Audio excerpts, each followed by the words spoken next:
प्यारे दोस्तों, Hindi story YouTube channel पर आपका फिर से स्वागत है।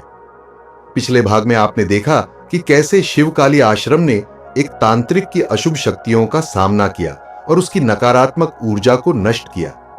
आज की कथा में हम जानेंगे कि आश्रम के संघर्षों के बाद व्यापारी को भगवान शिव और महाकाली से एक और दिव्य आदेश प्राप्त हुआ, जिससे उसकी यात्रा और भी महान बन गई। कुछ दिन बाद एक विशेष रात को व्यापारी शिवलिंग के पास ध्यान कर रहा था। उसी समय उसे भगवान शिव की दिव्य वाणी सुनाई दी। वत्स, तुमने अब तक जो किया वह सराहनीय है, लेकिन अब समय आ गया है कि तुम और अधिक गहरी साधना करो। तुम्हारी सेवा और भक्ति का लक्ष्य अब सिर्फ खुद की मुक्ति नहीं, बल्कि सभी जीवों की मुक्ति होनी चाहिए। व्यापारी ने भगवान शिव के निर्देशों का पालन करते हुए सोचा, यदि मुझे सबकी मुक्ति करनी है तो मुझे समाज के और भी गहरे पहलुओं पर काम करना होगा। व्यापारी ने ठान लिया कि वह अब न केवल धर्म और भक्ति की बातें करेगा, बल्कि समाज के हर व्यक्ति को सशक्त बनाने के लिए काम करेगा। उसने गरीबों के लिए मुफ्त शिक्षा के केंद्र खोले, जहां धर्म, कर्म और शिव भक्ति की शिक्षा दी जाती थी। आश्रम में कई मुफ्त चिकित्सा शिविर आयोजित किए गए, ताकि कोई भी व्यक्ति बिना देखभाल के न रहे। व्यापारी के इन प्रयासों ने समाज में जागरूकता और एकता की भावना पैदा की। लोग आकर शिवकाली आश्रम में न केवल भक्ति करते, बल्कि वहां के सेवा कार्यों में भी भाग लेने लगे। एक दिन व्यापारी को फिर से महाकाली का दर्शन हुआ। देवी ने कहा, वत्स, तुमने बहुत कुछ किया, लेकिन तुम्हारी यात्रा अब तक आधी ही है। तुम्हें अब शिवकाली आश्रम को एक बहुत बड़े आध्यात्मिक और सामाजिक केंद्र में बदलना होगा, जहां हर व्यक्ति अपनी आत्मा की गहराई में जाकर सत्य को पा सके।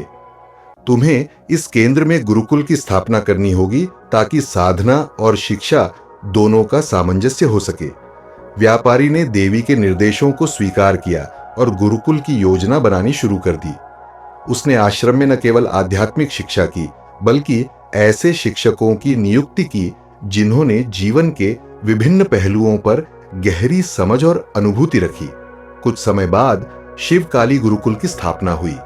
यह गुरुकुल उन लोगों के लिए था जो न केवल आध्यात्मिक उन्नति चाहते थे, बल्कि समाज की सेवा और जागरूकता के लिए भी कार्य करना चाहते थे।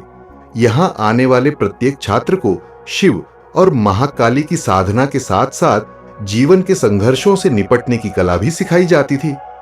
गुरुकुल के छात्रों ने समाज के हर हिस्से में शिक्षा और सेवा का कार्य शुरू किया। उन्होंने हर गांव और नगर में शिव भक्ति और सामाजिक कल्याण के कार्यक्रम आयोजित किए। गुरुकुल की ख्याति दूर दूर तक फैल चुकी थी। दूर दराज के गांवों से लोग अपनी समस्याएं लेकर आश्रम आने लगे। एक दिन एक वृद्ध महिला आश्रम आई। उसकी आंखों में गहरी चिंता थी। उसने व्यापारी से कहा, मेरे बेटे को नशे की लत लग गई है। मैंने उसे समझाने की बहुत कोशिश की, लेकिन वह मेरी एक बात भी नहीं सुनता। क्या भगवान शिव मेरी मदद करेंगे? व्यापारी ने उसकी बात ध्यान से सुनी और कहा, मां, भगवान शिव करुणामय हैं। उनकी भक्ति से हर बाधा दूर हो सकती है, लेकिन हमें खुद भी प्रयास करना होगा। आज से आप शिवलिंग के सामने ओम नमः शिवाय का जाप करें और अपने बेटे को प्रेम से समझाएं। प्रेम शिव की सबसे बड़ी शक्ति है। कुछ ही सप्ताहों में उस महिला का बेटा न केवल नशे की आदत से मुक्त हो गया, बल्कि गुरुकुल में आकर शिव साधना करने लगा। यह देखकर आश्रम के भक्तों का विश्वास और भी प्रबल हो गया। एक रात्रि व्यापारी ध्यान में बैठा था, तभी महाकाली का दिव्य स्वर गूंजा, वत्स, तुम्हारी यात्रा अभी समाप्त नहीं हुई है। इस संसार में अधर्म और अज्ञानता अभी भी व्याप्त है। शीघ्र ही एक और संकट आने वाला है, जिसके लिए तुम्हें तैयार रहना होगा। महाकाली के इस संदेश ने व्यापारी के मन में एक गहरी चिंता उत्पन्न कर दी। उसने गुरुकुल के सभी साधकों को बुलाकर कहा, हमारा अगला लक्ष्य न केवल समाज को शिक्षित करना है, बल्कि उन्हें हर प्रकार के अधर्म और भय से मुक्त करना भी है। इसके लिए हमें साहस और भक्ति का संबल लेकर आगे बढ़ना होगा। व्यापारी ने महाकाली की चेतावनी के बाद एक विशाल शिवकाली यज्ञ का आयोजन किया। इस यज्ञ में हजारों भक्तों ने भाग लिया। यज्ञ के दौरान व्यापारी ने भगवान शिव और महाकाली से प्रार्थना की, हे महादेव, हे मां काली, हमें इतनी शक्ति प्रदान करें कि हम हर संकट का सामना कर सकें। यज्ञ के अंत में शिवलिंग से दिव्य प्रकाश प्रकट हुआ और भगवान शिव की वाणी सुनाई दी, वत्स, सत्य के पथ पर चलने वालों को कभी पराजय का सामना नहीं करना पड़ता। साहस और प्रेम से तुम्हारा हर कार्य सफल होगा। यज्ञ के बाद व्यापारी ने गुरुकुल की शिक्षा में एक नया आयाम जोड़ा। अब वहां न केवल आध्यात्मिक साधना सिखाई जाती थी, बल्कि आत्मरक्षा, जीवन प्रबंधन और समाज सेवा की शिक्षा भी दी जाने लगी। गुरुकुल के छात्र निडर होकर समाज में अधर्म के खिलाफ खड़े होने लगे। गुरुकुल के छात्रों और आश्रम के भक्तों की गतिविधियों से अधर्मी और लालची लोग परेशान हो गए थे। कई लोग जो समाज में झूठ और भय का व्यापार करते थे, गुरुकुल की बढ़ती लोकप्रियता से जलने लगे। एक दिन एक प्रभावशाली व्यक्ति जो अपने अनुचित व्यापार के लिए कुख्यात था, आश्रम में आया। उसने व्यापारी से कहा, तुम्हारा ये गुरुकुल हमारे व्यवसाय के लिए खतरा बन रहा है, तुम्हें इसे बंद करना होगा। यदि तुमने हमारी बात नहीं मानी तो हम इसे नष्ट कर देंगे। व्यापारी ने शांत स्वर में उत्तर दिया, यह स्थान भगवान शिव और महाकाली का है, इसे कोई शक्ति नष्ट नहीं कर सकती। यदि तुम्हारे इरादे अधर्म के हैं तो तुम्हारा ही नाश निश्चित है। वह व्यक्ति गुस्से में आश्रम से चला गया। रात के अंधकार में उस व्यक्ति ने अपने गुर्गों के साथ मिलकर आश्रम पर हमला करने की योजना बनाई। वे आग लेकर आश्रम को जलाने आए, लेकिन जैसे ही उन्होंने शिवलिंग के पास कदम रखा, एक चमत्कार हुआ। शिवलिंग से तेज प्रकाश निकला और उन सभी को अंधा कर दिया। उनके हाथों से आग की मशालें गिर गईं और वे भागने लगे। गुरुकुल के छात्र और भक्त तुरंत जाग गए। उन्होंने भगवान शिव और महाकाली का आह्वान किया। पूरा वातावरण हर हर महादेव और जय महाकाली के जय घोष से गूंज उठा। तभी अचानक महाकाली का दिव्य स्वर गूंजा, जो अधर्म के पथ पर चलेगा उसका विनाश निश्चित है। यह आश्रम सत्य, प्रेम और धर्म का प्रतीक है, इसे कोई शक्ति नष्ट नहीं कर सकती। महाकाली के इस दिव्य हस्तक्षेप से अधर्मी लोग भयभीत होकर वहां से भाग गए। उन्होंने कभी भी आश्रम की ओर देखने का साहस नहीं किया। इस घटना के बाद गुरुकुल की प्रतिष्ठा और भी बढ़ गई। समाज के हर कोने से लोग यहां आने लगे। अब गुरुकुल केवल एक शिक्षा केंद्र नहीं, बल्कि सत्य और धर्म का प्रतीक बन चुका था। व्यापारी ने भगवान शिव और महाकाली का आभार व्यक्त करते हुए कहा, हे महादेव, हे मां काली, आपकी कृपा से ही यह संभव हुआ है। हम सदैव आपके पथ पर चलने का संकल्प लेते हैं। एक दिन आश्रम के भीतर एक विशेष यज्ञ का आयोजन किया गया। यज्ञ में व्यापारी, गुरुकुल के छात्र और दूर दूर से आए भक्त शामिल हुए।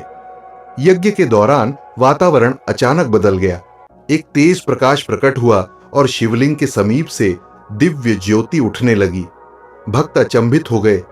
तभी भगवान शिव की दिव्य वाणी गूंजी, वत्स, तुम्हारा साहस और भक्ति प्रशंसनीय है, लेकिन ध्यान रहे, साधना का असली उद्देश्य केवल समाज की सेवा नहीं, आत्मज्ञान की प्राप्ति भी है। तुम्हें अब उस सत्य की खोज करनी होगी जो बाहरी संसार से परे है।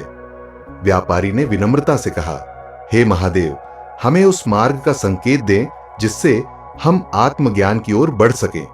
भगवान शिव ने कहा, इस गुरुकुल में अब एक नई साधना पद्धति की शुरुआत करो, अघोर साधना। यह साधना कठोर है, लेकिन जो इसे सफलतापूर्वक पूरा करेगा वह न केवल आत्मज्ञान प्राप्त करेगा, बल्कि इस संसार के हर प्रकार के भय और मोह से मुक्त हो जाएगा। यह सुनकर गुरुकुल के कई छात्र हिचकिचा गए। अघोर साधना का नाम सुनते ही उनके मन में भय उत्पन्न हो गया। व्यापारी ने दृढ़ता से कहा, हे महादेव, हम आपकी हर आज्ञा का पालन करेंगे, चाहे साधना कितनी भी कठिन क्यों न हो। मैं स्वयं इसका प्रारंभ करूंगा और अपने छात्रों का मार्गदर्शन करूंगा। व्यापारी के इस साहस ने छात्रों को भी प्रेरित किया। सभी ने अघोर साधना करने का संकल्प लिया। गुरुकुल में अघोर साधना का विशेष शिविर लगाया गया। साधकों को निर्देश दिया गया कि वे निर्भयता, संयम और एकाग्रता के साथ साधना करें। साधना के दौरान उन्हें शिवलिंग के सामने बैठकर विशेष मंत्रों का जाप करना था। शिविर का पहला दिन चुनौतीपूर्ण था। कई साधकों के मन में विचलन हुआ, लेकिन व्यापारी ने उन्हें धैर्य और साहस का पाठ पढ़ाया। धीरे धीरे साधकों ने अपनी साधना में स्थिरता प्राप्त की।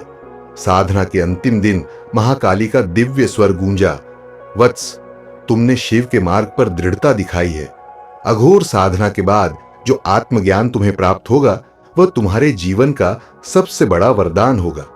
महाकाली के इस आशीर्वाद ने गुरुकुल के साधकों में नया उत्साह भर दिया। सभी ने महाकाली के प्रति कृतज्ञता प्रकट की और साधना को सफलतापूर्वक पूरा किया। अघोर साधना के अंतिम दिन शिवलिंग के सामने एक दिव्य प्रकाश प्रकट हुआ।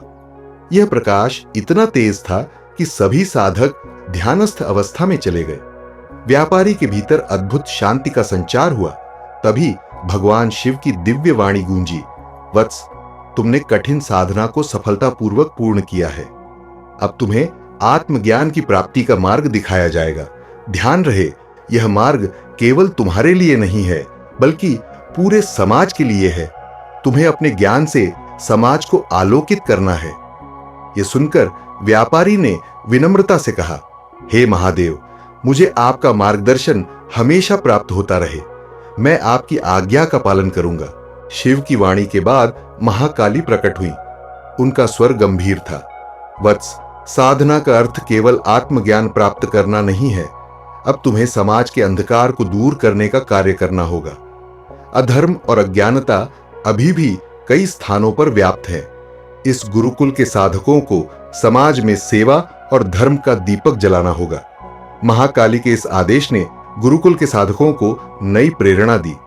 सभी ने यह संकल्प लिया कि वे केवल अपने लिए नहीं बल्कि समाज के कल्याण के लिए साधना और सेवा करेंगे। साधना के पूर्ण होने के बाद व्यापारी ने महसूस किया कि उसका मन अब पूर्णतः निडर और शांत हो गया है। उसे संसार की मोहमाया और भय से मुक्ति मिल चुकी थी। वह जान चुका था कि सच्ची साधना का अर्थ केवल आत्मिक शांति प्राप्त करना नहीं है बल्कि समाज के लिए सेवा और प्रेम का संदेश देना है। व्यापारी ने गुरुकुल में एक नई शिक्षा प्रणाली की शुरुआत की। अब वहां साधना के साथ साथ समाज सेवा, पर्यावरण संरक्षण और योग की शिक्षा दी जाने लगी। गुरुकुल के साधक विभिन्न गांवों और शहरों में जाकर भगवान शिव और महाकाली का संदेश फैलाने लगे। एक दिन व्यापारी के पास एक साधक दौड़ता हुआ आया। उसने घबराकर कहा, गुरुदेव, आश्रम के बाहर एक अद्भुत दृश्य है। शिवलिंग के ऊपर एक दिव्य ज्योति प्रकट हुई है। व्यापारी तुरंत आश्रम के द्वार पर पहुंचे। वहां उपस्थित सभी भक्त अचंभित थे। शिवलिंग के ऊपर एक दिव्य त्रिशूल और महाकाली का प्रतीक कमल प्रकट हो चुका था। यह भगवान शिव और महाकाली की कृपा का प्रतीक था। सभी भक्तों ने हर हर महादेव और जय महाकाली के जय घोष से वातावरण गूंजा दिया।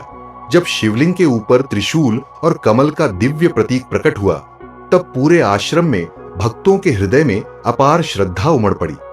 वातावरण में हर हर महादेव और जय महाकाली की गूंज इतनी प्रबल थी कि पूरा क्षेत्र आध्यात्मिक ऊर्जा से भर गया। तभी भगवान शिव और महाकाली का दिव्य स्वर गूंजा, वत्स, तुमने साधना और सेवा का जो मार्ग अपनाया है वही सच्चा धर्म है। अब यह गुरुकुल केवल शिक्षा का केंद्र नहीं बल्कि समाज में जागरण का प्रतीक बनेगा। ज्ञान की ज्योति कभी बुझने नहीं पाएगी। यह सुनकर व्यापारी ने शिवलिंग के समक्ष नतमस्तक होकर कहा, हे महादेव, हे मां काली, आपकी कृपा से मैं अज्ञानता से बाहर निकला हूं। आपने मुझे साधना के साथ सेवा का महत्व समझाया। अब मैं अपना जीवन पूरी तरह से आपके चरणों में समर्पित करता हूं। भगवान शिव ने उत्तर दिया, वत्स, अब तुम गुरु बन चुके हो। तुम्हारा कार्य केवल अपनी साधना तक सीमित नहीं है। समाज को धर्म, प्रेम और ज्ञान का मार्ग दिखाना तुम्हारा कर्तव्य है। व्यापारी ने भगवान शिव और महाकाली की आज्ञा का पालन किया। उसने गुरुकुल को एक विशाल आश्रम में परिवर्तित किया, जहां साधना, योग, वेद शिक्षा, समाज सेवा और पर्यावरण संरक्षण की शिक्षा दी जाने लगी। देश भर से साधक वहां आने लगे। महाकाली ने प्रकट होकर कहा, वत्स, जो साधना से जीवन में शांति पाता है वही सच्चा विजेता है। अब यह गुरुकुल हमेशा धर्म और ज्ञान का दीप जलाएगा। तुम्हारी तपस्या और सेवा का फल समाज को सदैव प्रेरित करेगा। महाकाली के इस आशीर्वाद के साथ पूरा वातावरण दिव्यता से भर गया। साधकों के जीवन में न केवल आत्मिक शांति आई, बल्कि समाज में भी एक नई चेतना का संचार हुआ। व्यापारी ने अपने अंतिम प्रवचन में कहा, भगवान शिव और महाकाली ने मुझे यह सिखाया है कि साधना का अर्थ केवल व्यक्तिगत शांति नहीं, बल्कि समाज के कल्याण के लिए कार्य करना है। जो व्यक्ति सेवा और साधना का संतुलन साध लेता है, वही सच्चा साधक है। दोस्तों, ये कथा हमें सिखाती है कि सच्चा गुरु हमारे भीतर की नकारात्मकता को दूर कर हमें प्रकाश की ओर ले जाता है। भगवान शिव और महाकाली की साधना केवल आत्मिक शांति ही नहीं, बल्कि समाज के प्रति जिम्मेदारी का भी संदेश देती है। यदि आपको यह कहानी पसंद आई हो तो कृपया इसे लाइक करें, शेयर करें और चैनल को सब्सक्राइब जरूर करें। बेल आइकॉन दबाना ना भूलें ताकि आपको हमारे आगामी कहानियों का नोटिफिकेशन मिलता रहे। हर हर महादेव, जय महाकाली।